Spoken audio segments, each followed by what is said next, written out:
안녕하세요. 워런 버핏처럼 매일 신문을 박전무 함께 읽으면서 투자의 고수가 됩시다. 오늘 5월 16일, 한국 시간으로는 5월 17일, 수요일 순서입니다. 어제처럼 오늘도 뉴욕에서 지금 촬영을 하고 있고요. 여기 현지 시간은 5월 16일 화요일 오후 12시 반입니다. 한국하고는 1시간을 더해서 낮과 밤을 바꾸시면 됩니다. 한국 시간은 지금 새벽 1시 반일 거고요. 오늘은 그 뉴욕 유니버시티 키멜 센터라고 있습니다. 약간 학생회관 같은 곳이고요. 여기에서 지금 촬영을 하고 있습니다. 그리고 뉴저지에서 또 댓글을 달아두신 분도 계시더라고요. 그리고 헬렌킴 님도 댓글을 다셨는데 보이지 않는다고 하셔서 내일 제가 여기 키멜 센터 워싱턴 스퀘어 파크 바로 옆에 있거든요. 주소가 여기 주소를 제가 말씀드릴 테니까 내일 6시부터 8시까지 제가 이 키멜 센터에 있을 테니까요. 시간 되시는 분들은 여기 오셔가지고 저랑 스낵 같이 드시면서 이런저런 얘기를 같이 나눌 수 있는 그런 시간이 됐으면 좋겠습니다. 여기 정확한 주소는 저희 편집을 할 때 올려놓을 테니까요. 키멜 센터 for University Life라고 되어 있고요. 여기가 키멜이 KIMMEL 센터 워싱턴 스퀘어 바로 밑에 있습니다. 주소는 따로 남겨놓을 테니까요. 보시고 내일 저녁 6시부터 8시에 시간 되시는 분들은 오시면 될 것 같습니다. 오늘 신문은 전자신문입니다. 수요일은 전자신문에서 기사를 가지고 오고, 전자신문이 보면 약간 디테일하게 기사 내용이 좋은 게 많습니다. 첫 번째 기사는 폐배터리 몸값이 400% 뛰었다라는 부분이고요. 요즘 폐배터리에 대해서도 관심이 많으시잖아요. 한번 기사를 보겠습니다. 전기차 배터리 몸값이 급등세다. 재사용과 검사 기술 개발을 위해 폐배터리를 찾는 수요가 급증하고 있지만 정작 물건은 구하기 어려워서 예전 가격 대비 4에서 5배 높은 가격에 낙찰이 이루어지고 있다고 합니다. 16일 업계에 따르면 최근 몇 달 사이 한국환경공단이 진행한 전기자동차 폐배터리 매각 입찰의 투찰률, 예전 가격 대비 낙찰가의 비율이 250에서 500% 수준으로 높아졌다고 하네요. 보통 우리가 경매하면 경매 낙찰률이 경매 감정가에 보통은 뭐 80%에서 한 60%, 그런 식으로 되는데, 지금 여기서는 예전 가격 대비 낙찰가의 비율이 250에서 500%로 오히려 엄청 비싸게 낙찰이 되고 있네요. 지난 3월 진행된 입찰에서 2018년 출시된 니로 EV의 64kWh 용량 폐 배터리가 2018년이면 그렇게 오래된 건 아니다, 그죠? 5년이 됐는데 예전 가격이 196만 원의 4배인 785만 원에 낙찰이 됐네요. 아니, 야, 동일 용량의 이 코나 EV 폐배터리는 예전 가격 324만 원의 3배인 1150만 원에 낙찰이 됐다고 합니다. 투찰률이 355%에 이른다고 하네요. 2월 진행된 전기자동차 폐배터리 매각 입찰에서도 코나 EV 폐배터리가 예전 가격 50만 원보다 5배 높은 285만 원에 낙찰됐으며, 소울 EV 있잖아요. 27kWh 폐배터리는 예전 가격이 23만 원이었는데 4배 이상인 105만 원에 낙찰되면서 투찰률이 각각 571%, 442%를 기록을 했다고 합니다. 오늘 졸업식이다 보니까 여기 학생회관도 둘러보는 가족분들도 계시고 학생들도 여기저기 지금 뒤에서 보입니다. 그다음 기사는요. 그다음 기사는 K게임 중국 전선 이상무 텐센트 게임즈 연례 행사에서 한국 신작을 대거 소개했다라고 하네요. 요즘 중국에서는 뭐 험한령, 뭐 한한령 이런 게 잘 보이지 않고 계속 좀 한국의 우호적인 그런 모습들이 많이 지금 나오고 있습니다. 네, 그동안에 사드 보복 이후로 한 5, 6년 동안에 판호가 거의 없었었잖아요. 네, 한번 읽어보겠습니다. 텐센트가 주요 신작 라인업을 소개하는 연례 게임 컨퍼런스에서 스마일게이트, 로스트 아크와 넥슨의 메이플 스토리 M과 넷마블의 제2의 나라, 데브 시스터즈 쿠킬런 킹덤 등 한국 게임을 대거 공개했다고 합니다. 최근에 한중 외교 관계의 불확실성이 증대됐지만 우려와 달리 당초 계획된 출시 일정에는 큰 영향이 없을 것이라는 관측이고요. 텐센트는 스파크 2023 텐센트 게임즈 컨퍼런스를 온라인으로 개최하고 올해 선보일 신작 라인업을 포함해서 주요 업데이트 로드맵 40여 개를 발표했는데, 매년 정기적으로 열리는 에스파크는 중국 최대 게임사이자 빅테크 기업인 텐센트의 한 해 게임 사업 방향성과 다양한 첨단 기술, 미래 전략 등이 공유되는 주요 행사라고 하네요. 판호 발급 이후 개별 홈페이지와 소셜미디어 등으로 사전 예약을 진행하던 국내 게임도 텐센트 스파크 행사를 통해서 중국 시장에 공식 데뷔했다고 합니다. 스마일게이트 RPG가 개발, 텐센트 스마일게이트 RPG가 개발을 하고 이 유통하는 걸 이제 퍼블리싱이라고 하죠. 텐센트 게임즈가 퍼블리싱하는 로스트 아크는 올여름 중국 전국 서버를 오픈하고 공식 서비스에 돌입한다고 하네요. 지난해 12월 말 사전 예약을 시작한 후 반년여 만에 출시가 이루어질 전망이라고 합니다.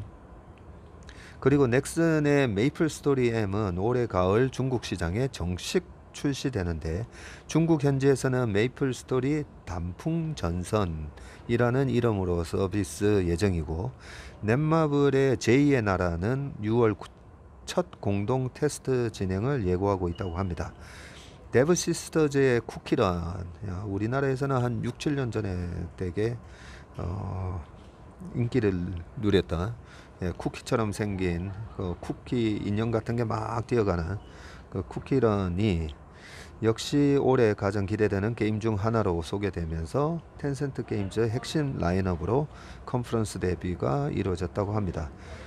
국내 게임 업계는 올해 중국 시장 개방이 본격화될 것으로 보고 재진입 준비에 시동을 걸었는데요. 그동안 강력한 게임 시장 억제 정책을 펼치던 중국 정부가 자국 내 게임 산업에 대한 규제 완화 신호를 보내고 외산 게임에 대한 대규모 판호 발급을 진행하면서다. 텐센트 게임즈 라인업 이외에도 상하이 로밍스타, 요스타가 퍼블리싱하는 넥슨 게임즈 블루 아카이브와 쭈룽 게임즈가 서비스를 맡은 스마일게이트의 에픽 7 역시 각각 사전 예약이 200만 명, 150만 명을 기록하며 현지 이용자로부터 높은 기대를 받고 있다고 합니다. 변수는 급변하는 외교 정세다. 과거 한한령 수준의 제재 가능성은 낮지만 출시 일정을 늦추거나 콘텐츠 검열을 강화하는 등 다양한 방식으로 방해가 이루어질 수 있다는 분석이고요. 중국 현지 주재 게임업계 관계자는 한중 외교 관계에 촉각을 세우면서 파트너사와 지속 소통 중이라고 하는데, 양국 분위기에 따라서 속도 조절 가능성은 염두에 두고 있으나 출시에는 문제가 없을 것이라고 말을 했습니다. 네, 중국 비즈니스가 굉장히 매력적이긴 한데 언제든지 우리가 사드 보복에서 봤듯이 한 방에, 그죠? 중국 정부의 어떤 정책에 따라서 한 방에 이제 맛이 갈 수가 있기 때문에 주식 시장이 가장 싫어하는 게 예측 가능성이 떨어지는 불확실성이다 보니까 이런 부분 때문에 많이 좀 디스카운트를 받는 것 같습니다. 예, 그 다음 기사는 네이버 올해 1분기 연구개발비 사상 최대 4,614억을 투입했다고 합니다. 이번에 네이버가 실적이 되게 좋게 나왔었죠. 서프라이즈가 나왔는데 그 1분기 영업이익이 제 기억으로 3천억 정도 예상하다가 3,600억 정도 나왔던 걸로 기억을 하는데, 연구개발비 R&D 비용만 4,600억을 투자를 했다고 하니까 도대체 어떤 곳에 R&D를 투자를 했는지, 예, 그 부분을 알아볼 필요가 있습니다. 결국 R&D를 왜 하겠습니까? 미래의 매출과 수익을 늘리기 위해서 R&D 투자를 하는 거기 때문에 그 R&D 투자가 우리가 봤을 때 합당한 곳에, 아니면 장래가 유망한 사업에다가 R&D를 하는지 꼼꼼히 체크를 해볼 필요가 있습니다. 여기 표가 나오네요. 네이버 1분기 연구개발비 추이인데 1분기입니다. 2019년도에도 4천억이나 했었네요. 4,034억. 2020년 코로나 때도 4,427억을 했었고요.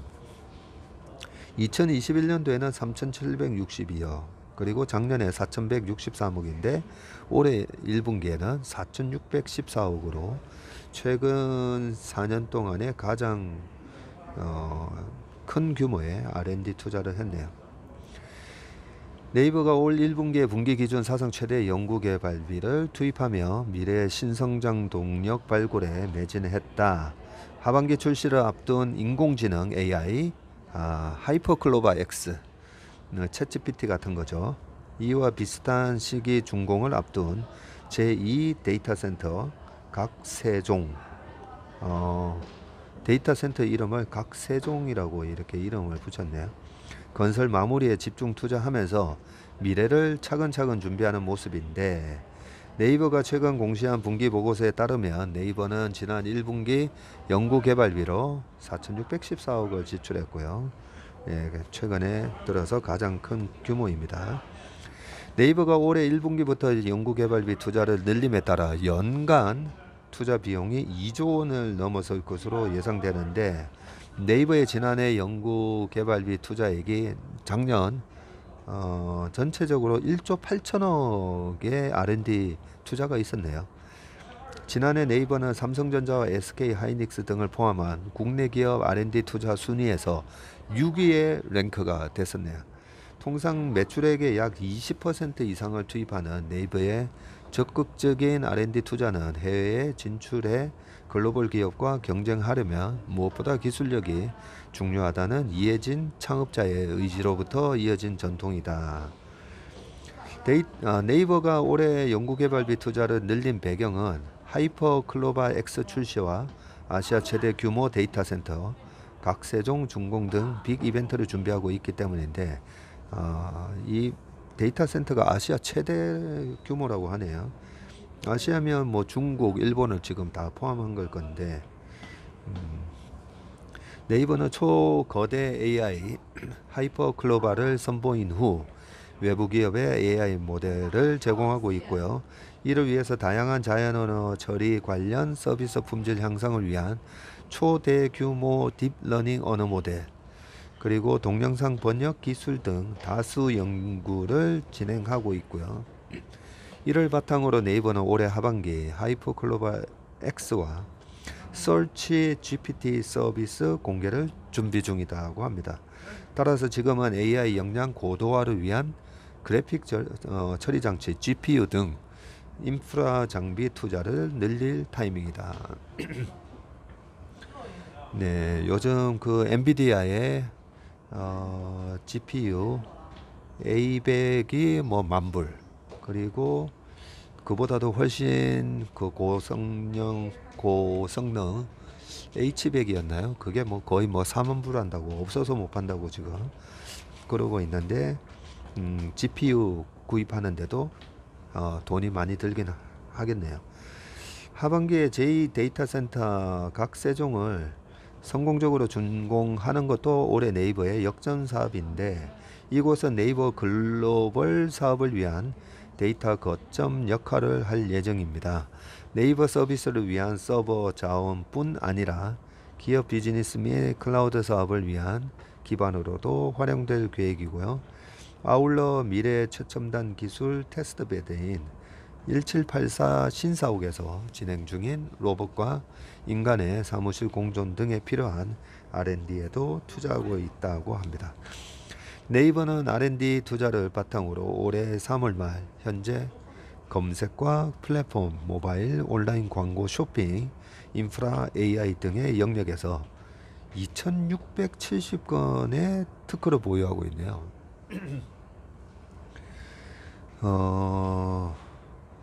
특허가 굉장히 많네요. 제 주변에 어떤 분이 그 국내 기업뿐만 아니라 전 세계 기업의 특허만 가지고 이 회사의 적정 주가 수준을 산정을 해서 그걸로 그 투자 모델링을 개발해서 한 7, 8년 된 것 같은데요. 근데 그게 이 IT가 주도하는 시장이 됐을 때 굉장히 잘 맞습니다. 근데 지금 네이버가 이런 영역에서 2670건의 특허를 보유하고 있다고 하니까 그게 그 모델링이 저는 그래도 이론적으로 맞다라고 보는 게 보통 이런 게 다 무형의 자산이잖아요. 일반적으로 이제 PBR에서 북밸류 보면 자기 자본만 들어가다 보니까 실질적으로 그 회사가 갖고 있는 엄청난 브랜드 파워라든지 영업력이라든지 영업권 뿐만 아니라 이런 특허 자체가 소위 말하는 워런 버핏이 얘기하는 경제적 해자잖아요. 그죠? 거기에 대한 가치가 사실 회계장부에는 안 녹아져 있는데 지금 2670건의 특허를 보유하고 있다니까 네이버의 이 무형자산이 상당하구나라는 생각이 좀 듭니다. 네이버 관계자는 하반기 선보일 하이퍼클로바 X와 설치 GPT 프로젝트 뿐만 아니라 1784 데이터 센터 각 세종 등 모두 기술에 대한 오랜 투자가 있었기에 가능했던 것이라면서 앞으로도 미래 성장 동력을 지속적으로 마련해 나가기 위한 투자를 이어갈 것이라고 말을 했습니다. 네. 그 다음 기사는 LG화학 2030년 배터리 소재 매출 30조로 6배 확대한다라고 되어 있습니다. 요즘 2차전지에 대해서도 여전히 관심들이 많으시고요. 2차전지가 글로벌하게 우리가 세계 제일의 또 경쟁력을 갖고 있는 탑티어에 있기 때문에 2차전지에 대한 부분은 끊임없이 이제 관심을 갖고 있어야 밸류에이션으로 싸지든지 했을 때 또 우리가 살 수가 있고요. 특히 LG화학 같은 경우는 좀 저평가되어 있는 그런 2차전지 소재 업체라고 할 수 있지 않습니까? LG엔솔을 이제 떼내는 바람에 약간 좀 모양새가 그렇게 됐지만 LG화학이 아직까지도 2차전지 소재를 해서 LG엔솔에다가 이제 납품하는 그런 비즈니스 구조를 갖고 있기 때문에 한번 읽어보겠습니다. LG화학이 양극재 그리고 분리막, 탄소 나노 튜브, CNT 등 배터리 소재 매출을 2030년까지 30조 원 규모로 확대하겠다고 밝혔습니다. 30조 원은 지난해 실적보다 6배 큰 금액으로 배터리 소재 분야에서 명실상부한 글로벌 기업으로 도약한다는 계획인데요.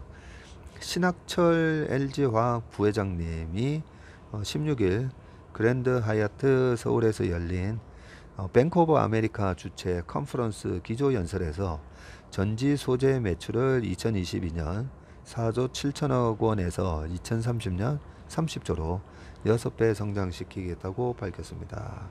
신 부회장님은 이를 위해 양극재 외에도 분리막, CNT 등 부가 소재 사업을 육성하고 피어 실리콘 응급제와 전고체 배터리 전해질 등 신소재 연구 개발을 적극적으로 추진하겠다고 강조를 했습니다.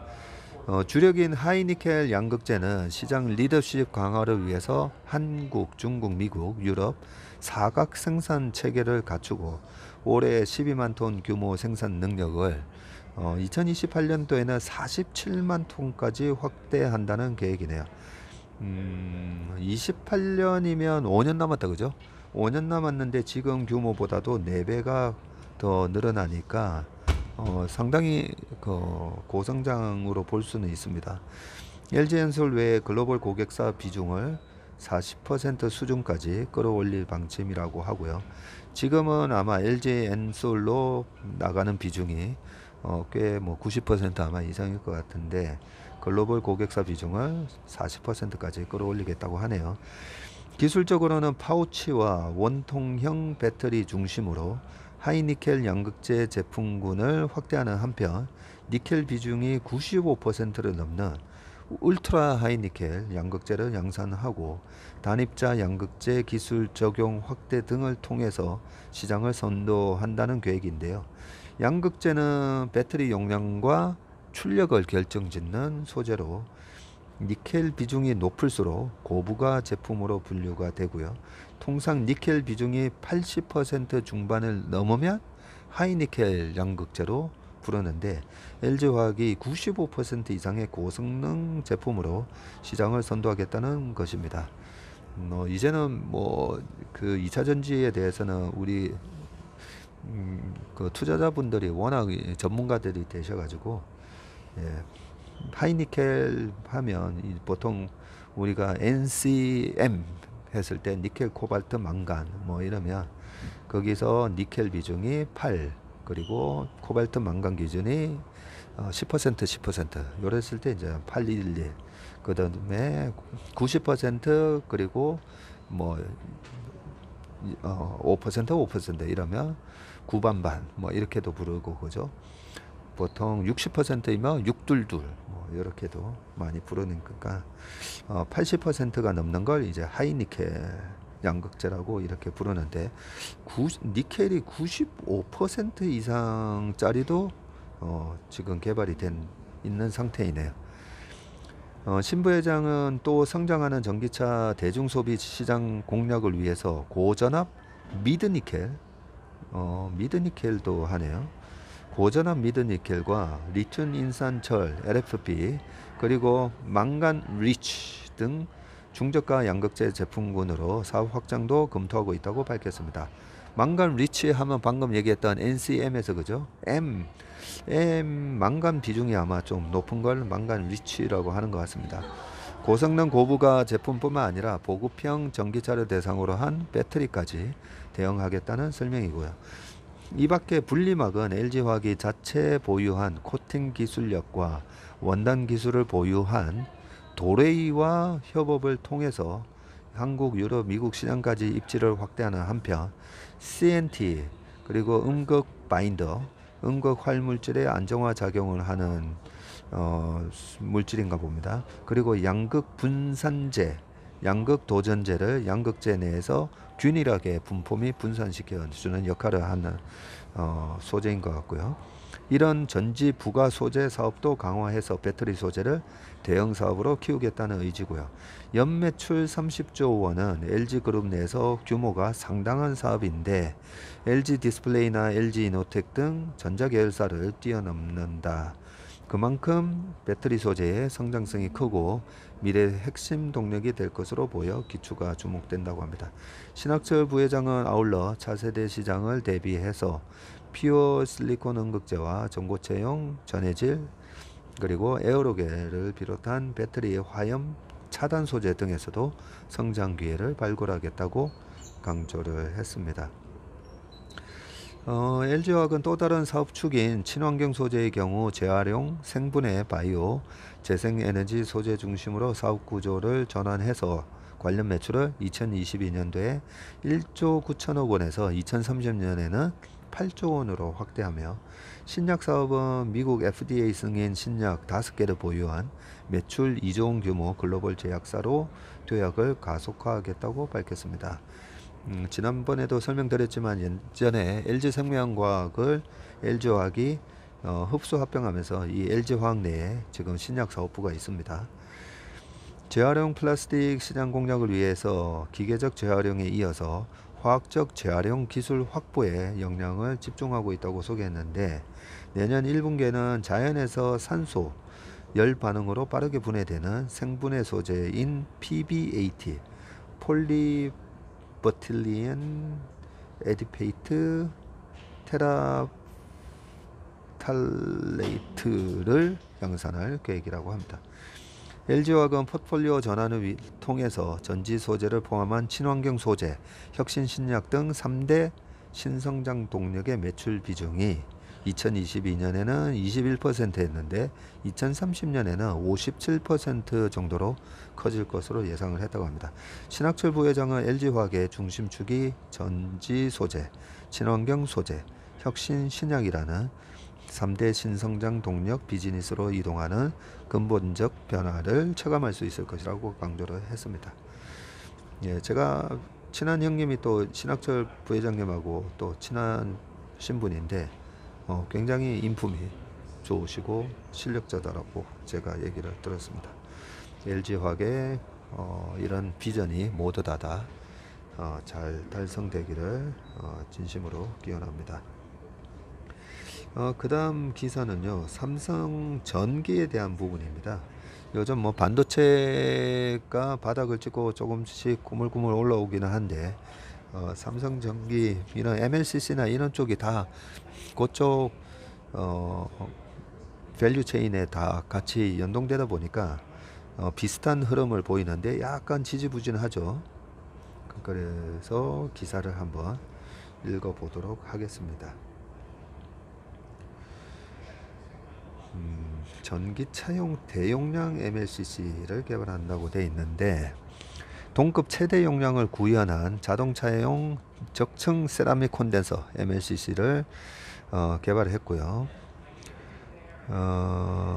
고성능 전장용 제품 라인업 확대로 전기차 시장 공략을 강화하는데, 삼성전기는 250V급 33 나노 페럿 제품과 120도 C용 100V급 10 마이크로 페럿 용량 MLCC를 개발했다고 16일 밝혔는데요.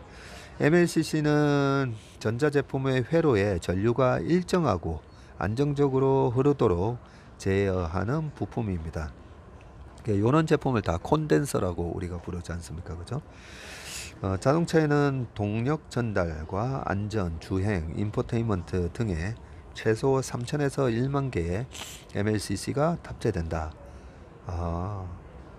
이런 게 도대체 한 몇 개 정도 탑재되나 했더니, 자동차에는 3,000개에서 1만 개의 MLCC가 탑재된다고 하네요. 와. 특히 전기차용 MLCC는 높은 전압이 필요한 배터리 관련 시스템과 LED에 들어가는 반도체에 적용돼야 해서 고출력 전압을 견디면서도 고용량을 갖춰야 한다고 하네요. 이번에 개발된 제품은 각각 동급 전압 MLCC 가운데 최고 용량이라고 하고요. 기존 250V급 최고 용량은 22N 나노피트였는데 250V급 33 아까 나노피트 페럿입니다. 페럿. 예. 33 나노페럿 제품은 전기차 핵심 장치인 전동화 시스템에 사용된다고 합니다. 높은 전압에도 견딜 수 있는 내구성을 갖추면서도 배터리 모듈 내부 고주파 노이즈를 제거해서 배터리 안정성을 높일 수 있어야 되고요. 100V급 10 미크론이겠죠. 아닌데 요게 뭐였죠? U처럼 생겨가지고 페럿이 아까 위에서 나왔던 것 같은데 마이크로 맞네요. 마이크로 페럿이네요. 요 마이크로 100V급 10 마이크로 페럿 제품은 전기차 LED 헤드램프에 들어가는 제품이라고 하면서 기존 대비 전기 용량을 2배 높인 거라고 합니다. 삼성전기는 핵심 원자재인 유전체 세라믹 파우더를 나노 단위 수준으로 미세화해서 고용량을 구현했다고 설명을 했는데, 또 독자적인 표면 코팅 공법을 적용해서 파우더 간 응집 현상을 최소화함으로써 높은 전압에서도 안정적으로 동작할 수 있도록 했다고 덧붙였습니다. 요런 기술적인 부분을 제가 좀 읽다가 MLCC 하면서도 이런 부분이 과연 기술적인 어떤 진입 장벽이 있는가, 그런 부분이 조금 항상 궁금을 했었거든요. 이 MLCC 시장도 과점화되어 있는 시장이긴 합니다. 일본의 무라타가 고부가 가치 제품 이런 쪽으로 해서 전 세계 시장의 1등이라고 제가 기억을 하고 있고요. 2등이 이제 삼성전기로 돼 있는데, 이 MLCC가 어느 정도의 저는 기술적 진입 장벽이 있는지 그 부분이 상당히 궁금했었는데, 지금 이렇게 전장에 들어가는 MLCC 같은 경우가 이 전류가 일정하게 흐르지 않아서 그냥 조명 정도 꺼지는 그 정도 사고면 괜찮잖아요. 생명의 위험이 없으니까. 근데 자동차에서 만약에 전류가, 전기차 같은 경우에 전류가 불안정해서 만약에 다 전기차에서는 전기로 막 다 작동이 되는데 거기서 문제가 생기면 큰일 날 수가 있잖아요. 자율주행이 아무리 소프트웨어가 좋으면 뭐 하겠습니까? 그 소프트웨어가 돌아가는데 전류가 불안정해서 만약에 자율주행의 소프트웨어가 제대로 구현이 안 된다고 하면 큰 사고로 이어질 수가 있기 때문에 이 MLCC도 분명히 이 자동차용이나 이런 부분에 있어서는 고부가 가치 제품이 아마 쓰이지 않나라고 생각을 했는데, 지금 쭉 읽다 보니까 상당히 기술력이 또 요구되는 그런 제품인 것 같습니다. 삼성전기는 핵심 원자재인 유전체 세라믹 파우더를 나노 단위 수준으로 미세화해서 고용량을 구현했다고 설명하는데, 또 독자적인 표면 코팅 공법을 적용해서 파우더 간 응집 현상을 최소함으로써 높은 전압에도 안정적으로 동작할 수 있도록 했다고 덧붙였고요. 삼성전기는 두 MLCC 제품이 자동차 전자 부품 신뢰성 시험 규격인 AEC Q200을 충족해서 차량 내 첨단 운전자 지원 시스템 ADAS, 그리고 바디, 셰시, 인포테인먼트와 같은 다른 응용처에도 사용할 수 있다고 전했습니다. 장덕현 삼성전기 사장님이 전기차용 제품까지 개발하며 자동차용 MLCC 풀 라인업을 구축했다면서 MLCC 핵심 원자재를 자체 개발, 제조해 기술 경쟁력을 높이고 설비 내재화와 생산 능력 강화로 전장용 MLCC 시장 점유율을 확대하겠다고 밝혔습니다. 네.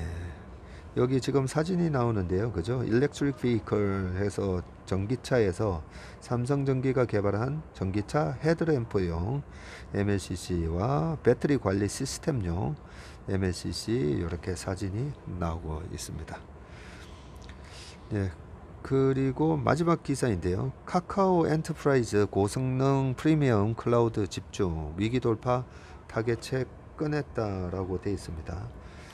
카카오도 그동안 투자자분들이 꽤 많이 투자를 했던 회사인데, 여러 가지 뭐 경영진에 약간 미숙하고 조금 도덕성에 문제가 있는 그런 이슈 때문에 주가가 지금 많이 빠져 있는데요.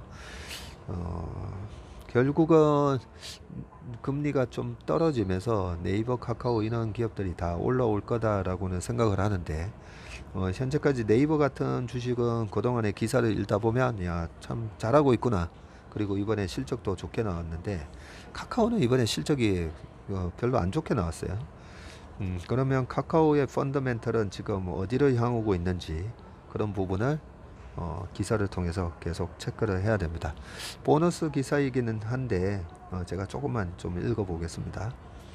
클라우드 서비스 제공사인 카카오 엔터프라이즈가 프리미엄 퍼블릭 클라우드 시장에 출사표를 던졌고요. 올해부터 기업용 수요에 적극적으로 대응한다는 전략인데, 카카오 엔터프라이즈는 체제 개편 발표 이후에 카카오 아이 클라우드를 주제로 첫 미디어 간담회를 진행했고요. 이경진 대표이사 내정자가 직접 카카오 아이 클라우드 핵심 경쟁력과 사업 추진 방향 및 전략을 발표를 했습니다. 앞서 회사는 클라우드를 제외한 나머지 사업 정리를 발표하고 새 대표이사에 이경진 클라우드 부문장을 승진 기용했네요. 이번 전략 발표는 위기 돌파를 위한 타겟책인 셈인데 이 내정자는 멀티 가용 영역, 그리고 트랜짓 게이트웨이, 그리고 스마트닉 등 핵심 기술력을 집중 설명을 했고요. 안정성과 확장성, 고가용성을 높인 고성능 프리미엄 퍼블릭 클라우드를 제공하겠다는 것인데 멀티 AZ는 하나 이상 데이터 센터에 워크로드를 배치해서 가용 용역에 문제가 발생하더라도 서비스에 미치는 영향을 최소화한다. TGW는 가상 네트워크와 VPC를 바로 연결하고 스마트닉은 중앙 처리 장치 CPU에서 처리하던 소프트웨어 작업 일부를 하드웨어로 오프로드해서 소프트웨어 실행력을 높인다라고 돼 있으면서 쭉 설명이 되어 있고요. 이 내정자는 올해 클라우드 사업 목표를 국내 기술 수준을 뛰어넘는 기술 고도화와 개발자 및 엔지니어를 대상으로 한 클라우드 팬덤을 형성시키고 기업용 클라우드 시장 공략 등 세 가지로 정리를 했다고 합니다. 특히 클라우드 팬덤 형성은 글로벌 CSP를 직접 겨냥한 것인데 아마존 웹서비스, AWS 등이 국내 클라우드 팬덤을 석권했기 때문이라고 합니다. 클라우드는 개발자와 엔지니어들이 쓰는 서비스인데 국내 클라우드 팬덤의 90% 이상을 AWS가 차지하고 있네요. 마이크로소프트의 애저도 국내 게임 회사들이 좀 쓰는 걸로 알고 있는데 90% 이상이 AWS라고 하고요. AWS를 썼다는 이유만으로 채용될 정도로 팬덤이 형성되어 있는데 카카오 아이클라우드가 도전장을 낼 것이라고 했습니다. 올해는 글로벌 CSP에 당당히 맞서는 것이 목표라면서 공공시장 마켓쉐어 1등 목표뿐 아니라 클라우드 올어라운드로 거듭날 것이라고 덧붙였네요. 그는 클라우드 중심 사업 재편과 관련해서는 말을 아꼈다고 하고요. 클라우드 사업 중심으로 회사 경쟁력을 강화하려는 것으로 이해달라면서 고객께 기존에 약속드린 사업은 차질 없이 수행할 것이라고 말을 했습니다. 지난번 데이터 센터 화재에서도 조금 네이버와는 좀 다른 약간 미숙한 대응 이런 걸 보여주면서 여러 가지로 좀 신뢰가 많이 무너지긴 했는데 새로 내정되신 이 내정자께서 이 위기를 정말 타개하시는 이경진 대표이사이시네요. 다시 한번 카카오의 도약을 바랍니다. 오늘 워맨 신박 뉴욕 편은 여기서 끝내고요. 혹시 내일 여기가 킴블 센터? 키멜 센터에 오실 분은 제 이메일로 참석 여부를 보내주시기 바라겠습니다. 제 이메일 주소가 sehick 그리고 골뱅이 yahoo.com입니다. co.kr 아니고 yahoo.com이니까요. sehick yahoo.com으로 저한테 보내주시면 제가 이메일 체크해서 그 자리를 마련하도록 하겠습니다. 그러면 오늘 하루도 건강한 하루 되시길 바라겠습니다. 고맙습니다.